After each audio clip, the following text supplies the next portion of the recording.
Ja, hej. Jeg vil lave en video her med tre ting. Dels omkring Google Docs. Jeg har lovet jer, hvordan man deler sådan et dokument. Dels en hjemmeside til, hvordan man skaber QR-koder. Og så noget, der hedder TubeChop, hvordan man kan redigere i YouTube-videoer. Men I kan se, at jeg står i Google hjemmeside heroppe. Og hvis man går op og trykker her, så får jeg adgang til Drev. Og Drev, det er det sted lagringsplads, man har, når man har Google. Der kan I se, der ligger en masse herinde. Herover kan jeg gå over og lave et dokument. I kender det jo fra flere af de dokumenter, blandt andet Google Analyse eller Google Forms, som I kender. Der er også Sheets, som I kender fra Excel-versionen, som Google har. Så er der så Google Docs, som er den her, som jeg trykker på nu. Og så ind i et Google-dokument. Og det er sådan et kollaborativt redskab. Alle kan skrive i det. Og det vil sige, at jeg kan skrive her, som jeg vil. Og så har jeg altså mulighed for, at det gemmer for det første selv. Så det kan man se heroppe. Alle ændringer er gemt. Man kan gå ind og trykke her, og så kan man gå ind og se historikken herovre. Hvornår og hvad er gemt, og man kan finde nogen frem osv. Det vil jeg ikke vise nu. Men vi er her, og det man simpelthen gør, når man går op og gør noget, det er, at man kommenterer. Man trykker her, så kan man begynde at kommentere. Og ja, jeg kan trykke forskellige kommentarer ind i dokumentet. Men jeg kan så også dele det ved at gå op her. Så kan jeg kalde det for et navn. Jeg kalder det test. Jeg trykker gem.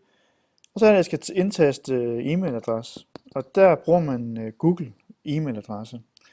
Og det vil sige, jeg kan begynde at skrive, og så har den i min adressekartotek, hvad for nogle Google-mails jeg har. Og der vil den kunne fælde alle jer inde. Jeg kan så vælge at trykke ind her, og så kan jeg vælge, når jeg sætter en adresse ind, om vedkommende skal kunne redigere, kommentere eller se. Og vi er interesseret i at redigere. Og så trykker jeg bare på send hernede. Så får vedkommende tilsendt et link, og trykker på linket, så åbner dokumentet, og så er vi egentlig sammen om at kunne arbejde på det dokument. Det var simpelthen det med Google Docs. Går jeg tilbage igen til start derude, og så vil jeg vise jer den hjemmeside. Jeg har gemt den heroppe, og når jeg trykker på den, så kan I se linket heroppe. Det skal I selvfølgelig huske. Og når man er herinde, så kan jeg vælge mellem, om jeg vil lave tekst, et kort, geolokation, et telefonnummer, en e-mail, eller hvad sms, eller hvad jeg vil lave. Hvis nu siger, jeg trykker på tekst, så kan jeg skrive hej, og så laver den en QR-kode herover. Den kan jeg downloade, jeg kan embedde den i en blog, eller hvad jeg vil. Jeg kan linke den til Facebook, Twitter, eller hvad jeg vil. Den gemmer simpelthen herinde, og den er lavet lige med det samme. Den er en fantastisk enkel hjemmeside at bruge. Ja, det var den del. Så vil jeg vise jer det sidste. Og det er det, der hedder TubeChop, som ligger heroppe. Og når jeg trykker på den, så er jeg inde her. Og der kan jeg sådan set sætte en YouTube-URL ind. Og det vil jeg gerne prøve at vise jer.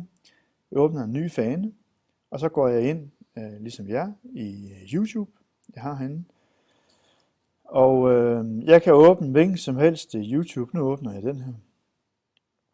Den går i gang her. Og jeg går op her og kopierer den. Og så går jeg sådan set ind her og sætter den ind her. Det er bare copy-paste, jeg laver, ikke? Og der har vi den. Search. Og så kommer den her. Så er jeg sådan set inde. Så har jeg mulighed for at sige, at den er 11 minutter lang. Det er jeg ikke interesseret i. Jeg er interesseret i, at den har fra 3. minut til 6. minut. Der, ikke? Sådan her, ikke? Og så kan jeg trykke Chop It. Så er den sådan set lavet det ud fra 3. til 6. minut. Det kan vi se, at den starter længere inden her. Så har jeg altså valgt at kunne afkorte dem her, ikke? Og jeg kan gå herop og trykke på linket, kopiere det igen, og så det ind et andet sted, hvilket som helst sted.